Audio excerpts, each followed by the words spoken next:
I'm open to feedback. In 7th and 8th grade, I made the National Junior Honor Society, and one of the requirements was that I had to volunteer 10 hours of my time to those in need. In order to fulfill those requirements, I decided to volunteer at a local nursing home near my home. I was nervous at first, but it turned out to be a really cool experience. Not only did I get to help the elderly, but I got to learn about their stories, from war stories to their first loves. It was really humbling. Now, because of the coronavirus, according to the article, a nursing home resident died. New COVID-19 protection to shield companies from lawsuits. Families say that hides the truth. More than 30,000 nursing homes residents have died. You would think that people who helped our country for the last half century would be sufficiently protected from this devastating virus, but you would be wrong. Many staff members and patients are not given the necessary items, such as gloves and masks, and to safely interact with one another. Unfortunately, this new information proves the negligence that has.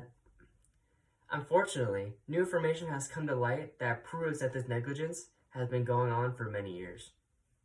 To put this into perspective, according to the New York Times article, 38% of all coronavirus deaths have come from long-term care facilities. In addition, the average rate of death among the U.S. citizens is 3%, while the rate in long-term care facilities is 16%. First, I want to talk about the negligence prior and during the coronavirus pandemic. Then I'll talk about the government-based federal immunity given to these nursing homes, and then I'll talk about solutions to solve this issue. First, I want to talk about negligence prior and during the coronavirus pandemic. Overtime negligence has become a big problem in nursing homes.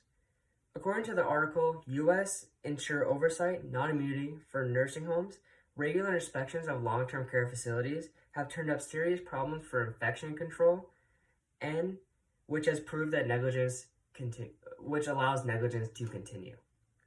An example of negligence comes from the article, A License for Negligence.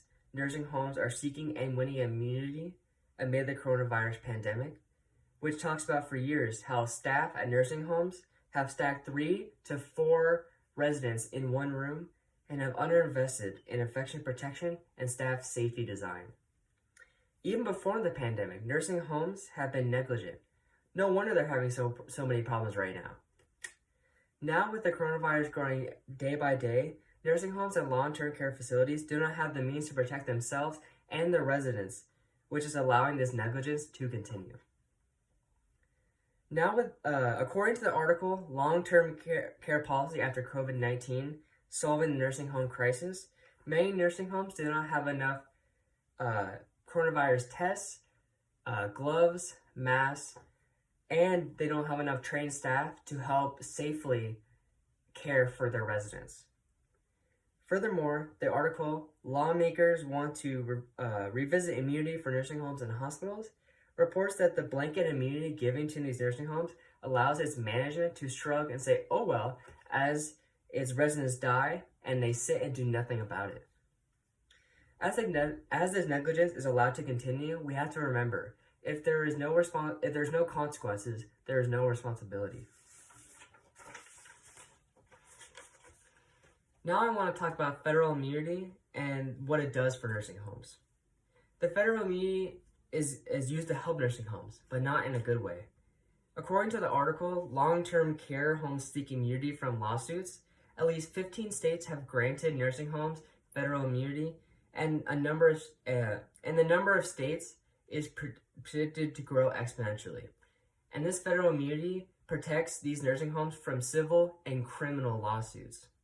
Don't you think if nursing homes are being sued for criminal action, that there's something that they're hiding? If you thought that they were hiding something, you would be completely right.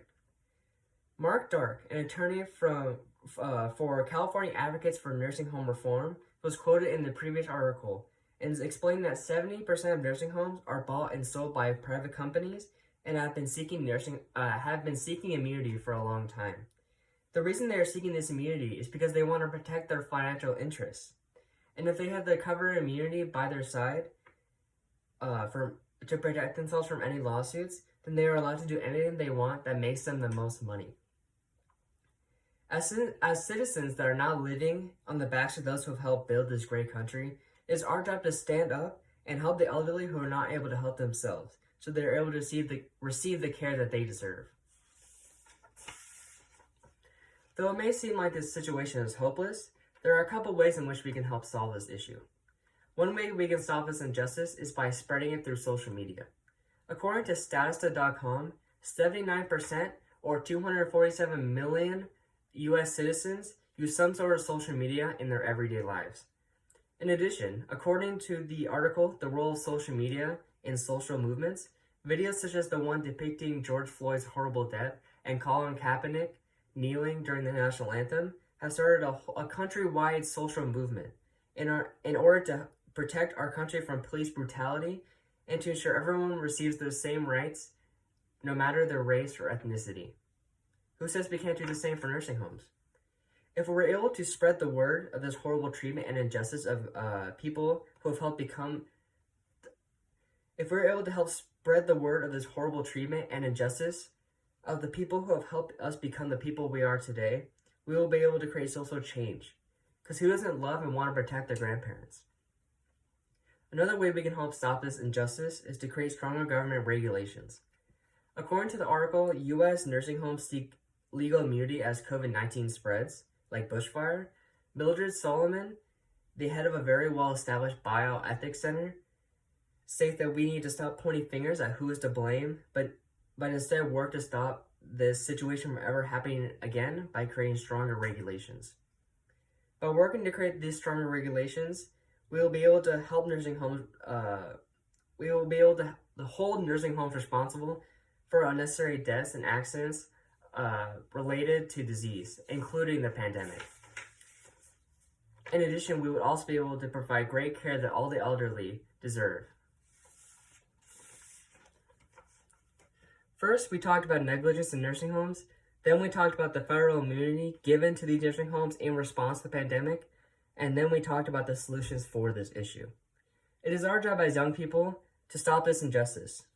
These elderly people have fought their whole lives, but now they aren't in a position to fight anymore.